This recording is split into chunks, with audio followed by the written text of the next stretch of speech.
si queremos una democracia profunda en nuestro país, pretendemos construir en Colombia una imitación de la Venezuela actual y uniformar a la sociedad. Hay que cambiar la nación, despertar la conciencia, que no haya más mentira de quien nos gobierna. Buenos días y buenas noches. Hoy quieren ponernos una boina roja y calificarnos de castrochavistas. Veamos nuestra opinión al respecto.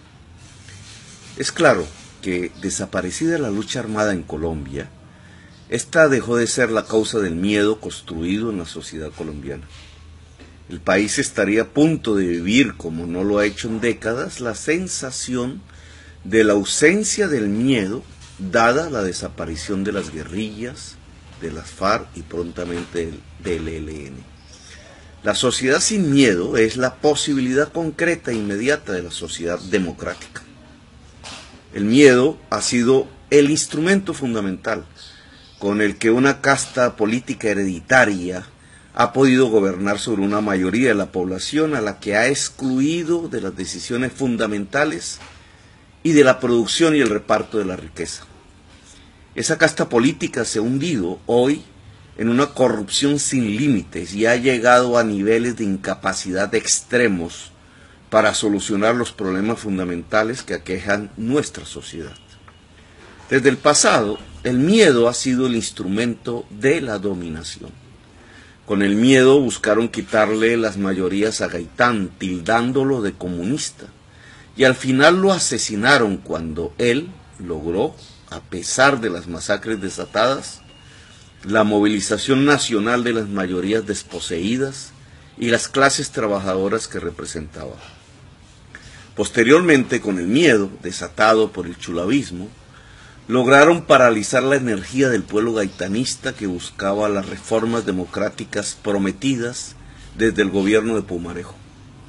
El país fue gobernado durante 12 años por los aliados de Hitler, Mussolini y Franco, sin siquiera un tribunal que condenara los crímenes cometidos, un verdadero genocidio. El miedo ha sido el instrumento de la dominación, de la subordinación de toda una sociedad a lo injusto, a la sinrazón, a la adoración irracional de la muerte misma, al matarse entre sí, a la corrupción. Tras el miedo nos han hecho odiar la paz, al otro diferente, a la diferencia, a la posibilidad del cambio, a quienes nada tienen y andan sin nada por las calles. El miedo produce la desconfianza al cambio y la aceptación pasiva de la ignominia. Así han podido impedir que se configure una mayoría democrática en Colombia. Han construido en la clase media el miedo al campesino y al joven de la barriada popular. Le tienen más miedo al de abajo, que ven como amenaza, que a los dueños de los bancos, que la dejan sin pensión, sin casa, sin trabajo. Con el miedo han impedido que los y las trabajadoras se organicen e incluso lleguen a odiar la organización. Con el miedo silenciaron al campesino y le quitaron su derecho de ciudadanía. Con el miedo desataron un genocidio político sin resistencia en el país. Ante la desaparición de las guerrillas y la lucha armada en Colombia, las castas políticas corruptas necesitan urgentemente una nueva razón para el miedo. De eso depende su continuidad en el poder. Con la ayuda de los medios de comunicación más importantes, cuyos propietarios también necesitan del miedo para vender más noticias, han encontrado la nueva bandera que aterroriza: el gobierno de Maduro, su política económica, o como la han denominado últimamente, el llamado castrochavismo, aún con Castro y Chávez ya muertos. La estrategia consiste en llenar la conciencia de la gente con imágenes de un gobierno vecino que permita el odio, la indignación generalizada, y logrado el efecto, los dueños de la estrategia proceden a señalar a todos los que plantean un cambio en Colombia como imitadores de ese modelo del gobierno vecino en Colombia. Así de nuevo surge el miedo, y lo usan para generar la desconfianza contra todos los que plantean el cambio. Esperan así que ese miedo lleve a la gente a votar por los mismos para que continúe lo mismo: la violencia, la desigualdad social, la economía raquítica y fósil y sobre todo el pillaje. La incapacidad, la injusticia y la corrupción quedan ocultas con el nuevo miedo. Por tanto, hay que desnudar la mentira del miedo si queremos en realidad la transformación de Colombia. Si queremos un país que pueda dotar igualitariamente de capacidades a su gente y permitirle usarlas en libertad. Y si queremos una democracia profunda en nuestro país. Pretendemos construir en Colombia una imitación de la Venezuela actual y uniformar a la sociedad con boinas rojas. Veámoslo. El modelo venezolano se afinca en la distribución social de una renta petrolera, que es el producto del azar geológico y de su precio internacional, y no de la capacidad productiva de su sociedad. Como toda renta, si su precio es alto, puede ser captada por grupos minoritarios como las monarquías árabes y enriquecerlos sustancialmente. O puede socializarse al conjunto de la población o a clanes o tribus extensas, como intentaron líderes carismáticos y caudillos, Nasser, Gaddafi, Hussein o Chávez. Muchas veces el intento de socialización de la renta petrolera fue el reemplazo de una casta que se la apropiaba por otra. Como lo demuestra la realidad, al bajar el precio del petróleo se cae todo el edificio. Pero el descenso del precio del petróleo no es producto del azar. Tanto su ascenso como su descenso se construye y muchas veces ese camino es la violencia bárbara. Vemos hoy zonas enteras en el Medio Oriente que quedan con su estado destruido y con una desvertebración violenta de toda la sociedad impulsada por agentes externos con alta capacidad de destrucción y de terror. Las invasiones de hoy en esos países no buscan reemplazar violentamente gobiernos por oposiciones para supuestamente restablecer la democracia, sino que, como lo vemos en Siria, Irak, Libia y Palestina, destruyen a la oposición, a los gobiernos, a los estados y a las sociedades mismas. Zonas sin estado, cubiertas por el pillaje militar de nuevos fascismos con ropaje religioso y sociedades nómadas, sin destino y sin capacidad, aterrorizadas. Los nuevos, entre comillas, asesinos de masas, como los llama el filósofo Alain Badiou. En esas zonas solo prosperan los negocios del pillaje, de las multinacionales del petróleo y del crimen. Las zonas sin Estado y de los asesinos de masas ya no solo están en el Medio Oriente, han pasado a África, el Sudán, Somalia, el Congo minero, la Nigeria poderosa también como país petrolero, y del África, las fuerzas que planifican la destrucción de estos estados y sociedades, sin destruir, eso sí, sus riquezas mineras que se apropian, buscan pasar a la rica América Latina. Colombia ya ha sido un territorio explorado y martirizado por los, entre comillas, asesinos de masas, que crecen con el narcotráfico. El petróleo y el carbón no solo son las materias primas energéticas que producen el cambio climático y que entraña la amenaza más seria contra la vida en el planeta en millones de años transcurridos, sino que, además, conduce por dinámicas políticas, sociales y militares que produce la captura de la renta petrolera a la barbarie. Venezuela, como país petrolero, padece los problemas de la distribución de la renta y la crisis de la caída del precio del petróleo, pero amplificados por una pésima política económica. Venezuela puede rehacerse a partir del diálogo de su sociedad o seguir el camino de Siria e Irak. A la clase política corrupta de Colombia le conviene el camino de la violencia. Es ese camino de destrucción social el que posibilita la generalización del miedo en nuestra propia sociedad. Pero el camino de la violencia en Venezuela, como el de Colombia, no implica para nada el reemplazo de un régimen por una democracia depositada como valores en una oposición. Solo ingenuos pueden creer eso. El camino de la violencia, tanto en Colombia como en Venezuela, solo destruye a la oposición, a los gobiernos, a las sociedades y los estados. Y deja el territorio en manos de los asesinos de masa y del pillaje. Y claro está, de las multinacionales y sus negocios de minerales. La democracia en el mundo de hoy no es el producto de la injerencia de intereses ajenos a las sociedades, sino solo producto del acuerdo propio de esas sociedades. La democracia no sale de una invasión. La democracia no sale del querer de los extranjeros. La democracia nace del querer y la voluntad de los propios pueblos. ¿Es posible plantear seriamente una reproducción del modelo venezolano entonces en Colombia? La respuesta es no. En primer lugar, porque lo que buscamos las fuerzas del cambio no es cómo repartir la renta petrolera o carbonera, sino cómo pasar a una economía con alta capacidad productiva, es decir, cimentada en el trabajo y el saber humano.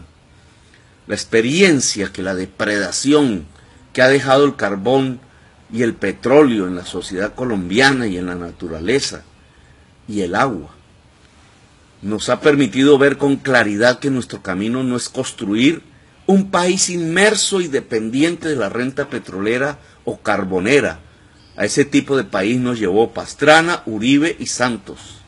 Nada más parecido al modelo venezolano que lo que produjo el mismo Pastrana, el mismo Uribe y el mismo Santos en Colombia.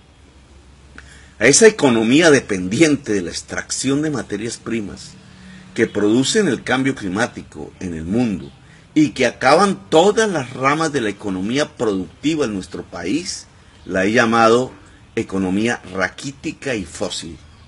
El camino que proponemos como fuerzas del cambio es el de ser una potencia agraria que desarrolle con fortaleza la capacidad industrial. Y para ello debemos alejarnos del carbón y del petróleo. Para construir una economía de alta capacidad productiva y agroindustrial, necesitamos no solo de la capacidad activa, planificadora y reguladora del Estado, no solo de la capacidad de las ciudadanías locales para determinar el uso de su territorio, sino de la participación activa del mundo privado del país. Financiar un proceso de industrialización no es fácil. Lograr una tenencia democrática sobre la tierra y el agua que nos permita usar su potencial productivo no es fácil. Y no lo puede hacer solo el Estado. El mundo de la agricultura y del emprendimiento industrial es fundamentalmente un mundo privado, del que se espera asociatividad y pluralismo democrático. Podemos construir cooperativas industriales en el pequeño y mediano municipio con la gente de allí mismo, asociaciones de trabajo para la economía creativa e inmaterial en las grandes ciudades. Podemos lograr asociatividad de los campesinos y campesinas en pos de su transformación en granjeros. Pero todos esos esfuerzos de crecimiento de la capacidad productiva pasará siempre por la libre decisión de personas que son libres e independientes del Estado. Como lo demostramos en Bogotá Humana, no expropiamos a nadie, no alteramos la forma de vida de la clase media alta de la ciudad, no molestamos a ningún oponente del gobierno, ni a sus expresiones políticas, no intervenimos sus comunicaciones, o chuzadas que llaman popularmente. Ninguna familia tuvo que salir del país por nuestra acción gubernamental. Bogotá Humana logró una ciudad que pudiera reconocer su propia diversidad cultural y política y social como fuente de riqueza. La diversidad fue nuestra consigna, la democracia multicolor. La Bogotá humana no repartió simplemente rentas, sino sobre todo capacidades. Alimentar al niño y la niña en su primera infancia, llevar al médico al hogar del estrato 1 y 2 de manera permanente, llevar la música clásica y la cultura y todas las expresiones diversas de esa cultura y ese arte a la niñez y a los colegios, lograr la inversión más alta en educación del país y de la historia, sostener por justicia y deber moral al viejo, lograr una movilidad que incluyera a los que tenían que caminar a la fuerza largas jornadas para buscar un trabajo o para trabajar, o hacer del agua un derecho. No son formas de repartición de rentas que anulen las capacidades productivas, al contrario. La educación, salud, movilidad incluyente, cultura y arte son instrumentos que incrementan las capacidades productivas de la sociedad. No solo disminuimos la pobreza como resultado de nuestras políticas y de manera sustancial, no solo disminuimos la desigualdad social a su grado históricamente más bajo, sino que Bogotá Humana logró la tasa más alta de ocupación laboral de la historia de la ciudad. El estallido espectacular de la cultura y el arte, tanto en su producción como en su presentación que vivimos durante la Bogotá Humana, mostró un Estado capaz de brindar espacios, muros, lugares y recursos para la creación libre de las personas. El Estado en la Bogotá Humana no anuló la libertad de las personas, sino que se puso a su servicio. Bogotá Humana mostró una institucionalidad pública que acompañó y no sustituyó la libertad humana. Por eso no se puede equiparar nuestras propuestas económicas a las que se practican en Venezuela, y muchísimo menos la práctica que sustituye la financiación antaño del petróleo y sus altos precios, dada hoy la caída de su precio internacional por la emisión de dinero para financiar el gasto social, lo cual provoca la hiperinflación. Nos interesa mantener una disciplina monetaria que garantice que nuestros esfuerzos se centren en el crecimiento real de la productividad de la sociedad colombiana. El gasto social imprescindible para la disminución de la pobreza y de la desigualdad no puede financiarse ni con rentas que dependan de factores externos, como el petróleo y el carbón, porque se evaporan, ni por emisiones monetarias inflacionarias. El enriquecimiento general de una sociedad no depende de regalos, solo depende de su productividad y de su trabajo. No nos interesa una economía de puerto que entregue la alimentación de su sociedad a las importaciones, que llegue en barco desde lejos y por tanto le entregue la alimentación del pueblo a quienes manipulan la importación. Venezuela importa toda su alimentación y Colombia ya importa 13 millones de toneladas al año.